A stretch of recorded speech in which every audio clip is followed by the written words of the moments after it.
ओम श्री वेद पुरुषाय नमः। नमस्कार। क्लास नंबर 572 श्रीमद् भगवद गीता जी शंकराचार्य जी के भाष्य के अनुसार आरंभ किया जाता है। ओम श्री सीता रामचंद्राभ्याम नमः। नमो गुरुभ्यः। ओम अथ काल देवताः श्री विक्रमी संवत् 2082 श्रावण शुक्ल पक्षः पंचमी मंगलवारः उत्तर फाल्गुनी नक्षत्रम् उत्तरायणं वर्ष ऋतुः। ओम तत्सत् श्री शंकराचार्याय गुरवे नमः।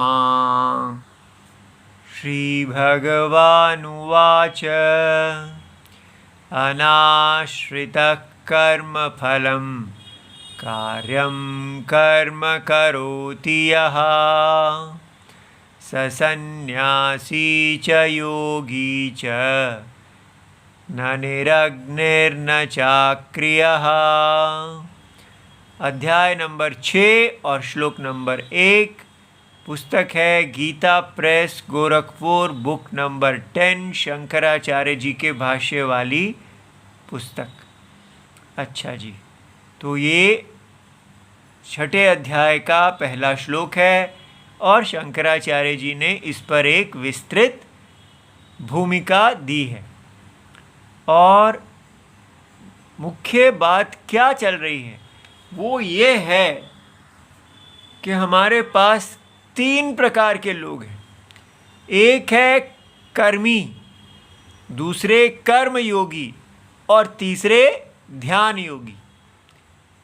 अब जो कर्मी है, कर्मी का अर्थ होता है जो वेदोक्त कर्मों को का अनुष्ठान कर रहे हैं, अर्थात वो नित्य कर्म का पालन भी कर रहे हैं और काम्य कर्म का पालन भी कर रहे हैं यदि उनको कोई काम है।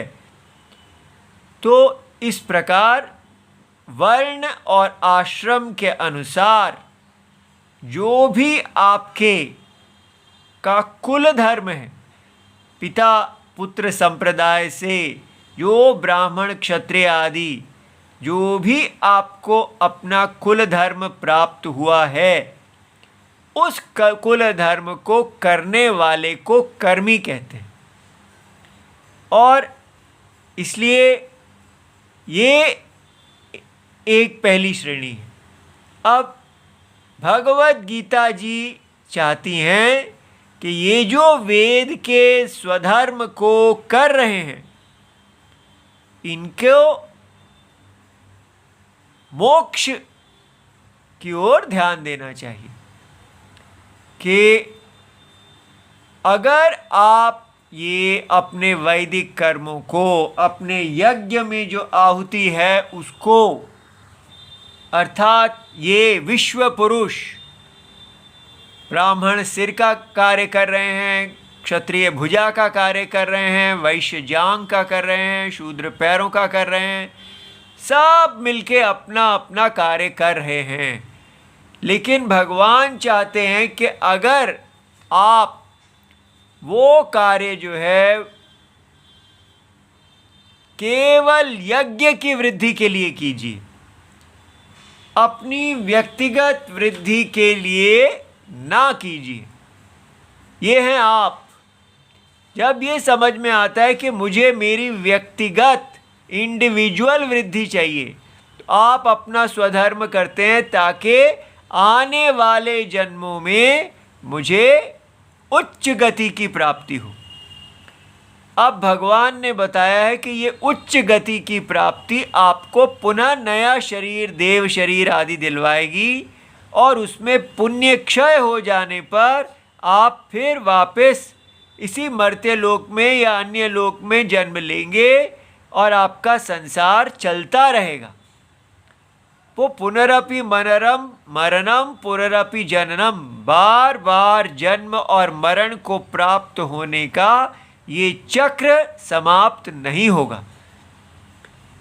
तो ये चक्र से मुक्ति के लिए क्या कहा गया है कि आप कर्म योगी हो जाइए। तो कर्म योगी को कहा है कि आप जो कर्म आप कर रहे थे एज कर्मी, वो कर्म आप करते रहिए, किंतु कर्म के फल को आप उसका संन्यास कर दीजिए, कर्म के फल का संकल्प छोड़ दीजिए और कहिए कि ये कार्य जो मैं कर रहा हूँ तपस्या रूप, ब्राह्मण क्षत्रिय वैश्य शूद्र आदि लक्षण स्वधर्म जो मैंने अपने कुल धर्म में प्राप्त किया है, ये केवल नारायण तुष्टि अर्थम, केवल यज्ञ वृद्धि अर्थम। ठीक है, ऐसा संकल्प करने से आप कर्म योगी हो जाएंगे। और कर्म योगी कौन है? कर्म योगी वो है जो अपने आप को अहम देहा देखते हैं, लेकिन उनको बताया गया है कि आप अपने आप को, ये आपकी अल्प देह भगवान नारायण की अनंत देह के अंदर है। इसलिए आप क्या करें, जो भगवान नारायण की देह मांग रही है वो पूरा कीजिए, और जो आपकी देह मांग रही है वो ना पूरा कीजिए। ठीक है, तो आप अगर अपने आप को भगवान के सिर रूप में देखते हैं, ये शास्त्र बताएंगे कि आप अनादिकाल से आप ब्राह्मण हैं, तो आप वेद रक्षा करें। ठीक है, जिसका जो जो इस यज्ञ में स्थान है अंग रूप से, वो कार्य करे। इस प्रकार ये जो कर्म का विभाजन है उसको देखते हुए आप अपने इस व्यक्तिगत शरीर का प्रविलापन, घोलना भगवान के शरीर में कर दीजिए। तो इसको बोलते हैं अनन्य न अन्य। अपने आप को भगवान के महायज्ञ रूपी शरीर से अन्य ना देखें। ऐसे कर्म योगी जो हैं वो विश्व रूप शरीर के लिए कार्य करते हैं। ऐसा करने का फल क्या है? ऐसा करने का ये फल है कि उनका चित्त जो है वो, उसके अंदर फल की प्रीति समाप्त हो जाती है और उनके अंदर केवल अंतरात्मा की प्रीति आ जाती है। इस देह में जो आत्मा वास करती है उसकी प्रीति आ जाती है। जिन भगवान की प्रीति के लिए आपने ये अपने स्वधर्म को किया, उन भगवान की प्रीति आपको प्राप्त हो जाती है। और ऐसा जो प्रेमी मन है, भक्त मन है, उसमें आप शास्त्र का उपदेश सुनते हैं तो ज्ञान उदय होता है। तब आप कर्म योगी का जो मन है वो, उसमें समाधान आ जाता है, उसमें समाधि अवस्था आ जाती है और वो ध्यान योगी बन जाता है। ध्यान योगी क्या ध्यान करते हैं? वो अपने आप को देह नहीं देखते, वो अपने आप को जगत की आत्मा देखते हैं। वो देखते हैं कि ये सारा माया यज्ञ मेरे अंदर ही हो रहा है, बल्कि केवल अविद्या कल्पित है, हो ही नहीं रहा, इसका कोई अस्तित्व ही नहीं है, ये केवल अविचार में है। इस प्रकार वो सदा आत्मा में बने रहते हैं। तो ये ध्यान योगी जो होते हैं ये सन्यासी हैं, ये अपने कर्म का सन्यास कर देते हैं। और कर्म योगी जो है वो अपने फल का सन्यास करते हैं। तो आप देख रहे हैं सन्यास में स्टेप्स हैं। कर्मी कर्म भी करते हैं और फल की भी इच्छा करते हैं। कर्म योगी कर्म करते हैं लेकिन फल की इच्छा नहीं करते। और ध्यान योगी कर्म भी नहीं करते और फल की इच्छा भी नहीं करते, केवल अंतरात्मा में प्रत्यय बनाए रखते हैं। जो उनका ज्ञान उदय हुआ है वो सदा अंतरात्मा में बने रहते हैं, शिवोहम, बस। तो ये जो यहाँ श्लोक है इसमें भगवान ने बताया है कि ये अनाश्रित कर्म फलम, अर्थात जो व्यक्ति कर्म के फल को छोड़कर कार्यम कर्म करोति, यहाँ जो अपने स्वधर्म कर्म को करता है उसको भगवान ने उस कर्म, वो गृहस्थ, वो कर्मी जो है, जो अब कर्म योगी बन गया है, अनाश्रित कर्म फल, भगवान कह रहे हैं कि वो ही सन्यासी है। कर्म को छोड़ने के बाद उसको सन्यासी कहना था, लेकिन ऐसा कह देने से इसकी स्तुति की है, ठीक है, कि वो सन्यासी है। और जो व्यक्ति अपने अग्नि को और अपने कर्म को, नित्य कर्म को छोड़ देता है, वो तो बिल्कुल सन्यासी नहीं है, ठीक है। तो कर्म को छोड़ने, बिना पके कर्म को छोड़ देने वाला सन्यासी नहीं होता। और जो कर्म को करके पक जाता है और फिर अपने कर्म को, अग्नि को छोड़ता है, वो सन्यासी होता है। लेकिन भगवान ने कहा लेकिन जो कर्म का सन्यास कर देता है वो भी सन्यासी है। ऐसा कहने से क्या हुआ, उसकी स्तुति हुई, ठीक है। इसलिए ये बात समझ में आई, स्तुति क्या है कि इसको प्रेज किया, इसकी हमने कहा कि ये तो बहुत कमाल है, कर्म योग ही कर्म सन्यास है, ऐसा कहा। तो अब आगे देखिए, अब जो ये कर्मी हैं ये बोल रहे हैं, ये नहीं चाहते कि इनका सिद्धांत है कर्म पूरा जीवन चलना चाहिए, कर्म योग और कर्म सन्यास नहीं होना चाहिए। तो ये अपनी पोजीशन को छोड़ना नहीं चाह रहे हैं, अपने पक्ष को। तो ये कहते हैं अनाश्रितः इति अनेन, जो अगले श्लोक में पहला शब्द अनाश्रित शब्द कहा है, इसके द्वारा कर्मिणः एव सन्यासित्वम योगित्वम च उक्तम। वो कहते हैं कि यहाँ पर कर्म योगी की स्तुति नहीं की गई है, बल्कि यहाँ तो कर्मी की स्तुति की गई है। कहा है कि कर्मी ही सन्यासी और योगी है। इसलिए शास्त्र चाहते हैं हम कर्मी बने, कर्म योगी ना बने, ऐसा ये क्वेश्चन रेज कर रहे हैं, ठीक है। कर्मिणः एव सन्यासित्वम योगित्वम च उक्तम, और प्रतिषिद्धम च निरग्नेः अक्रियस्य च सन्यासित्वम, और जिसने अपने, जो निरग्नि है, जिसने अपने वैदिक कर्मों को त्याग दिया है, तो यज्ञ दानम तपस्या और स्वाध्याय, ये चार जो सबसे महत्वपूर्ण शुद्ध करने वाले कर्म हैं, इनको छोड़ दिया है। तो कहा है वो सन्यासी योगी नहीं है। इसलिए ये पूर्व पक्षी चाहते हैं कि ये माना जाए कि भगवत गीता जी सिखा रही हैं कि कर्मी बनो, कर्म योगी और कर्म सन्यासी ना बनो। तब भगवान इसका उत्तर देते हैं, न ध्यान योगम प्रति बहिरंगस्य सतः कर्मणः फल आकांक्षा संन्यास स्तुति परत्वात्। तो वो कहते हैं ये जो श्लोक है ये कर्मी की स्तुति नहीं कर रहा, ये श्लोक फल आकांक्षा, फल की जो आकांक्षा है उसका संन्यास, उसके त्याग की स्तुति कर रहा है, ठीक है। इसका उद्देश्य क्या है कि कर्मी, जो अगर कोई कर्मी अपने फल की आकांक्षा का संन्यास कर देते हैं तो उनकी स्तुति की जा रही है। और क्यों इसकी स्तुति की जा रही है?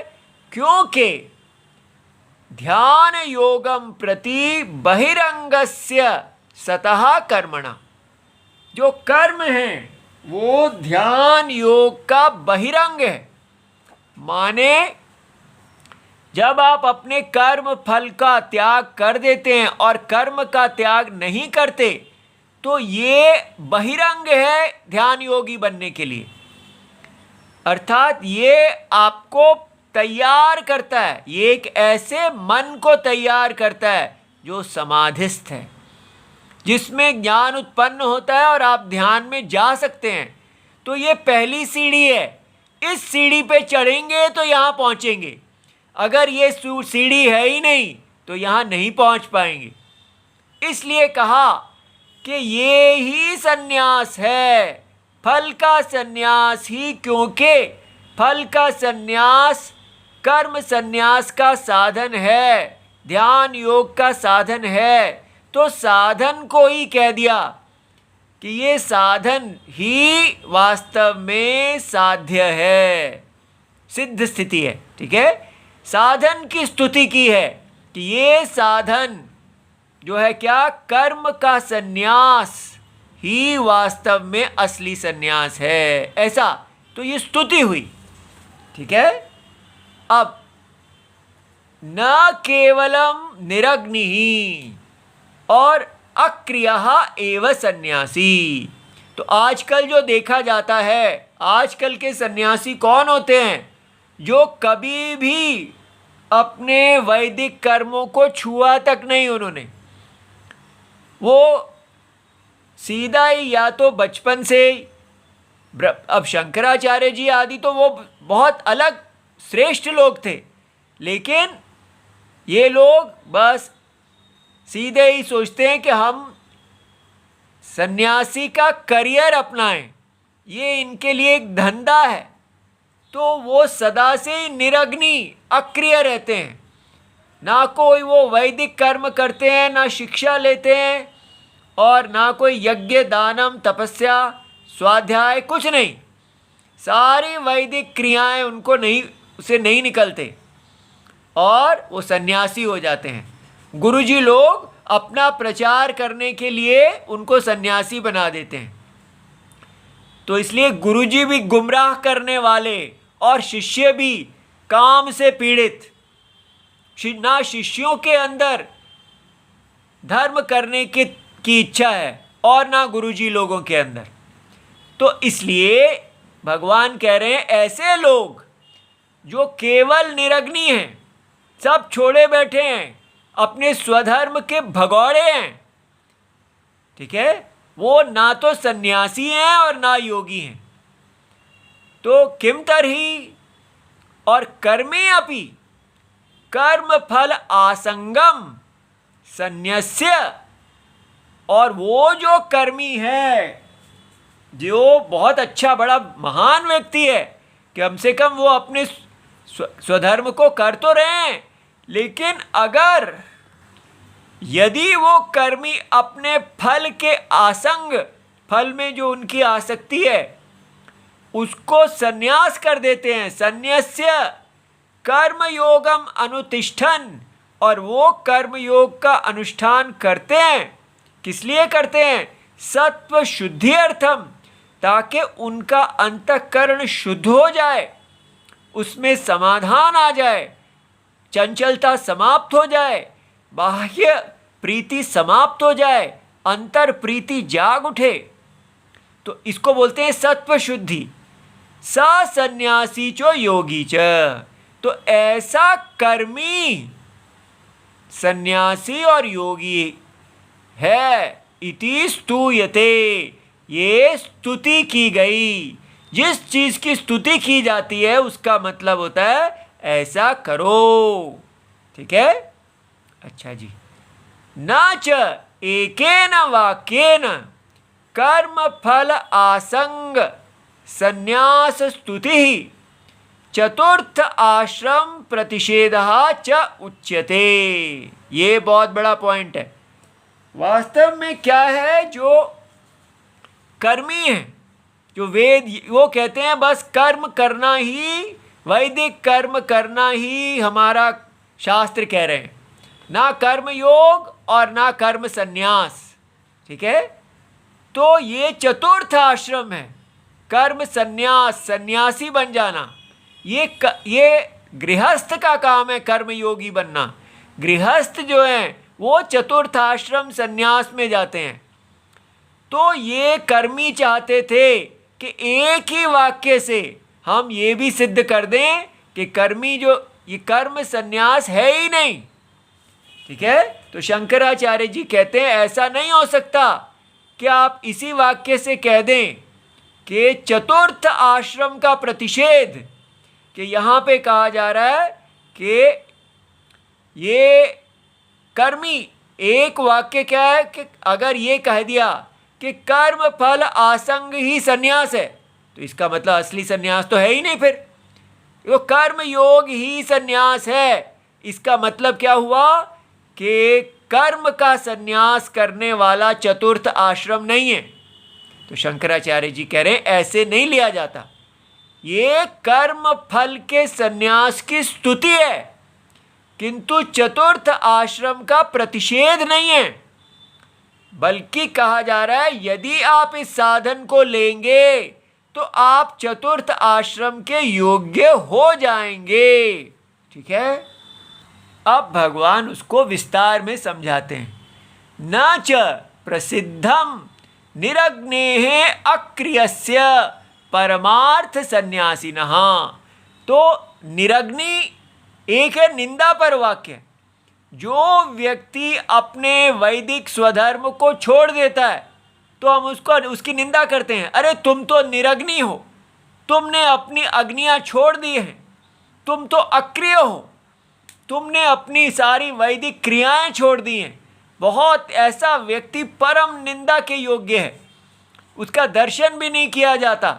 ठीक है, उसको समझा जाता है कि ये तो अपने वर्णाश्रम से ही पतित है, उसको जो है बहुत अपवित्र माना जाता है। आजकल हम सारे के सारे ही श्रेणी में हैं, हम सभी निरग्नि और अक्रिय हैं। क्यों ऐसा हो गए हैं? क्योंकि हमको ऐसी शिक्षा दी गई है कि हमको बाजार में जाना है, वैदिक वेद में प्रमाण हम सबसे ले लिया गया है, हमें पूरी तरह दिग्भ्रमित किया गया है, हमें वापस बनना है। तो इसलिए एक तो निंदा पर शब्द होता है, लेकिन दूसरा है जिसकी बड़ी स्तुति है, वो है प्रसिद्ध।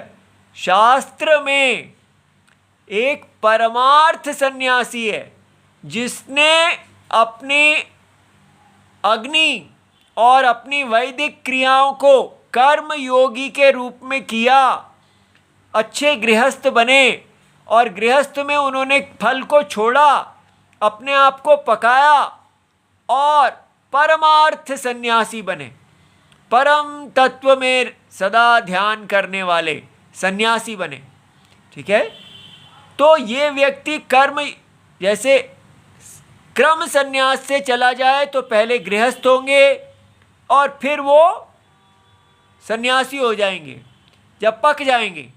लेकिन अगर पूर्व जन्म के ही संस्कारों से वो पके हों तो शंकराचार्य जी की तरह ब्रह्मचार्य अवस्था से ही वो परमार्थ सन्यासी हो जाते हैं, वो निरग्नि और अक्रिय होते हैं, पर ऐसे बहुत दुर्लभ होते हैं।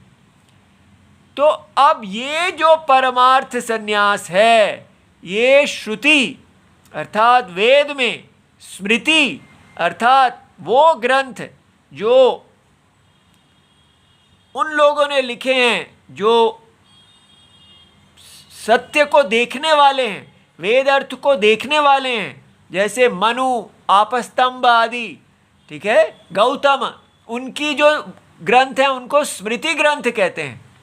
और पुराण जो वेद व्यास जी ने वेद के अर्थ को सबको देने के लिए पुराणों की रचना की है, इतिहास जैसे महाभारत और रामायण, जो कौन कौन से राजा कब हुए और उन्होंने कौन से क्या पालन किया, सब श्रेष्ठ जो राज ऋषि ब्रह्म ऋषियों का इतिहास बताने वाले ग्रंथ हैं वो,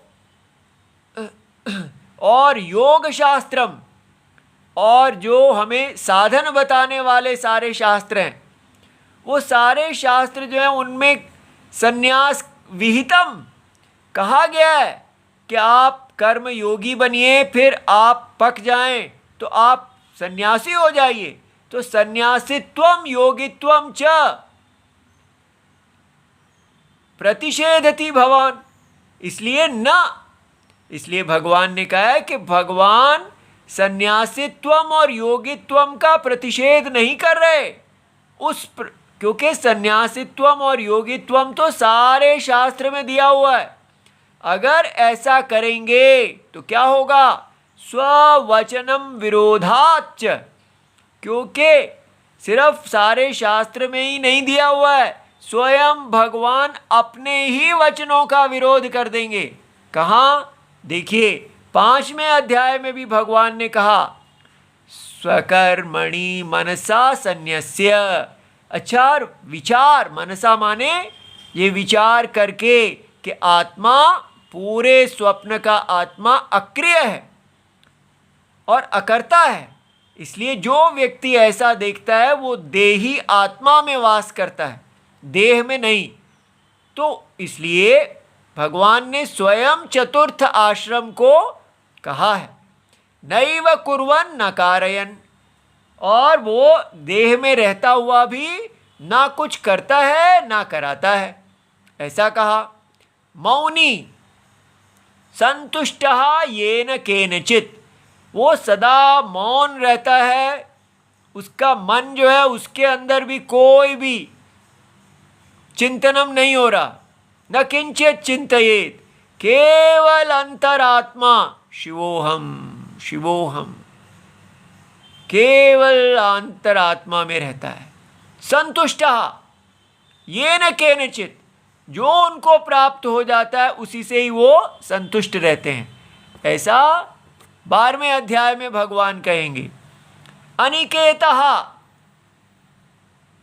स्थिरमति, उनका कोई घर ही नहीं है, जैसे गृहस्थ को घर वाला कहते हैं, लेकिन इनको निकेत माने घर, इनका सन्यासी का कोई निकेत नहीं होता। इसलिए सन्यासी से ऐसा नहीं पूछा जाता कि आपका घर कहाँ है, पूछा जाता है आपका आसन कहाँ है, अर्थात आपने आसन कहाँ डाला है।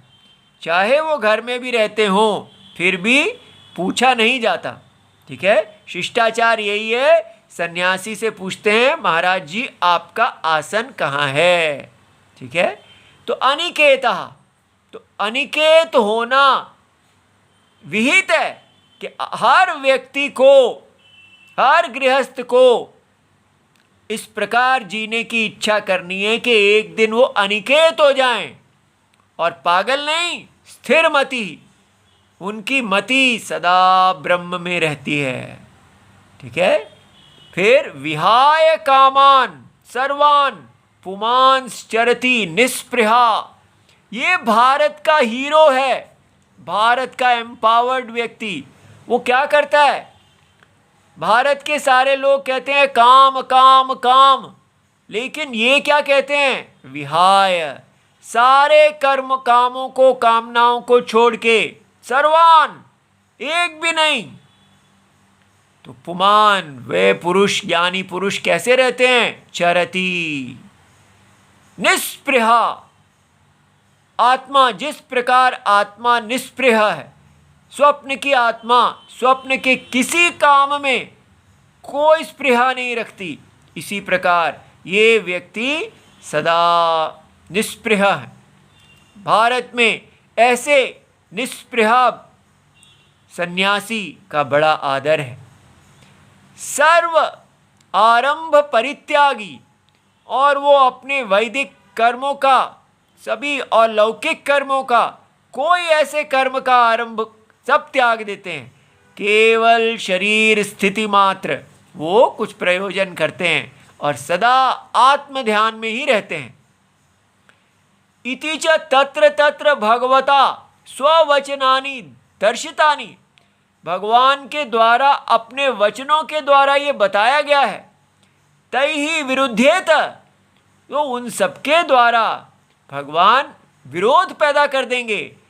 चतुर्थ आश्रम प्रतिषेधा, तो अगर भगवान कहेंगे कि सन्यास है ही नहीं, कर्म योग ही सन्यास है, तो फिर ये सारे वाक्यों का क्या होगा?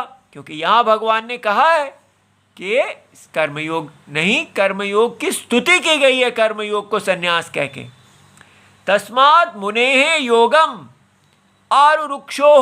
तो जो मुनि सन्यासी बनना चाहते हैं, चित्त को समाधान करना चाहते हैं, प्रतिपन्न गृहस्थ गार्हस्थ्यस्य अग्निहोत्रादि, और उनमें जो गार्हस्थ्य माने जो गृहस्थ आश्रम में अग्निहोत्रादि फल निरपेक्षम, बिना किसी फल की इच्छा के वो अपने अग्निहोत्र आदि को अनुष्ठान करते हैं, तो वो ध्यान योग आरोहण साधनत्वम, ध्यान सन्यासी ध्यान योगी होते हैं, तो वो ध्यान रोग में स्थित होने का, उस तक पहुंचने के साधन को प्राप्त कर लेते हैं। वो क्या साधन है? सत्व शुद्धि द्वारेण प्रतिपद्यते इति स सन्यासी च योगी इति स्तूयते।